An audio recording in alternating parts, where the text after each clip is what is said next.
Chargers rookie quarterback Justin Herbert surprisingly made his NFL debut on Sunday against the Kansas City Chiefs. He started the game. And again, man, the word I used, and I will repeat again, is surprised. I was surprised he played at all. I was surprised he did so well. We'll talk about what happened. There were some mistakes that I think are important to highlight at the end of this topic.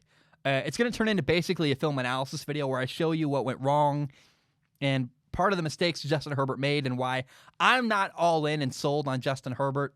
There are a couple things. Again, his stat line was 22 for 33 passing, had 311 yards, 1 touchdown, 1 interception. I want to start with what was good because I want to praise the guy. I don't hate Justin Herbert, despite the way that people think and kind of believe about me. Justin put on his Instagram, I loved it. He said, relentlessly seeking improvement. That's awesome. I love that. That's what he should be doing. The question has never been whether or not Justin Herbert is capable. Go watch Colorado versus Oregon last year. Justin Herbert was incredible against Colorado his senior year. The question with Justin Herbert is, can he be consistent? That's what he needs to do. Now, to me, it's only one game. I don't want to overreact, but I will say that Justin looked improved somewhat from college to his first game in the NFL. He had this awesome touchdown pass into the back corner of the end zone. Justin has this massive arm where he threw it before the corner could get into position. That's really, really cool.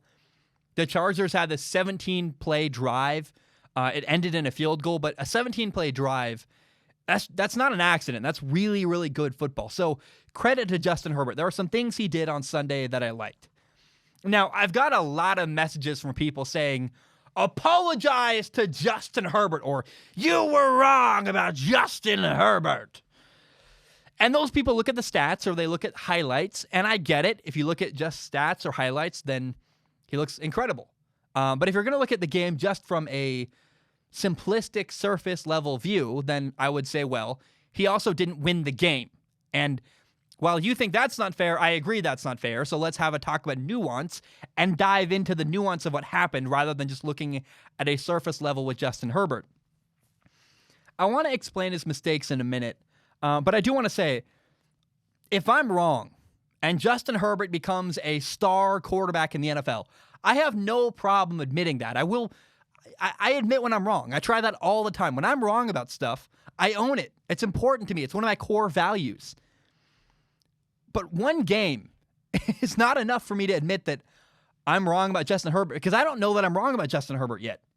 One game with some good throws and a lot of mistakes is not enough for me. I will admit, it's harder today to be skeptical than I was a week ago. I feel better about Justin Herbert than I used to after just one game. Seems like he's working really, really hard. I love his quarterback coach, Pep Hamilton. Pep Hamilton is a former XFL head coach. I really like him. And I'm also really glad that Justin Herbert has Mike Williams and Keenan Allen at receiver. Their skill set really helps Justin Herbert. I mean, there are times where they can make up for his inaccuracy with really, really good catches. There was a throw literally on Sunday where Keenan Allen, caught a ball behind him and pulled it in and got a pretty solid gain from that. But I'm not ready to dive all in on Justin Herbert. I just simply, from what I've seen, I go, okay. I know that's crazy. People are like, oh, his stats were good. Stats are not everything. You got to understand. Right now, to me, I see about a 50-50 chance that he succeeds, and it really depends on how hard he works moving forward. His improvement is encouraging, though. He looks a little better Sunday than he did in college. But here are the mistakes he made. The first mistake is very obvious. It's his interception on 2nd and 2. He's running to the left. There's open field in front of him. And instead of running for a solid gain, he tries to throw the ball back across the field into double coverage. It's a bone-headed mistake. Interception, really, really bad play. Just take the easy first down and run the ball. I don't understand what's going on here with this thought process. In the third quarter on 1st and 10, he took a big sack instead of throwing the ball away. It's another moment where you're like, dude, throw the ball away. Instead, they caused a 2nd and 24. There was a 3rd and 7 where the Chiefs blitzed, and he had a man open against man coverage, and he doesn't throw to the open man. But he does throw the ball away. So I'm glad he didn't take the sack, but I wish he'd hit his open man. It's kind of a weird situation where he could have handled the blitz better, but he also could have handled it worse. You kind of grade it neutrally where it's not a positive, it's also not a minus. There was a 3rd and goal play where he turned the wrong way. He missed a number of throws where he was just straight up inaccurate. His first throw was an overthrow to Keenan Allen. The dude does have a cannon for an arm, though. The ball gets out of his hands incredibly quick. Later, he threw an out route too high and out of bounds. There was a 3rd and 2 where he had Hunter Henry open underneath. Another just blatant, really bad miss. There was a lot to be excited about.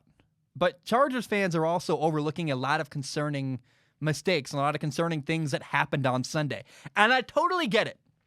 I understand why Chargers fans are all in on Justin Herbert. Part of it is because they need to be. There's a layer of emotion here involved where Chargers fans need Justin Herbert to be amazing because they picked him to be their franchise quarterback. Personally, I'm not sold yet. Time will tell. I'm excited to keep watching Justin Herbert. I want to watch his development. To be clear, I want to see Justin Herbert succeed. I think it'd be awesome. He seems like a good guy. He's from my home state. I am not rooting against Justin Herbert.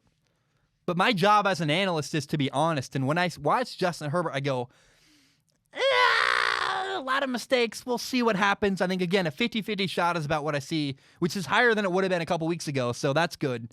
I also didn't even mention the underthrow to Mike Williams where Mike Williams was wide open in the end zone and Justin missed the throw. He allowed a defender to make a play and stop a touchdown. You're like, ugh, you can't miss that. So, look, time will tell with Justin Herbert. Again, I want to see Justin succeed, but right now I'm skeptical, and I got reason to be skeptical, and we'll see how things go on. Again, I have no problem being wrong.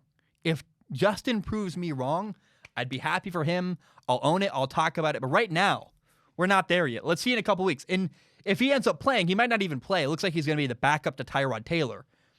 At some point, we'll have a good collection of Justin Herbert games to watch and review film on. But for right now, I am still not sold on Justin Herbert.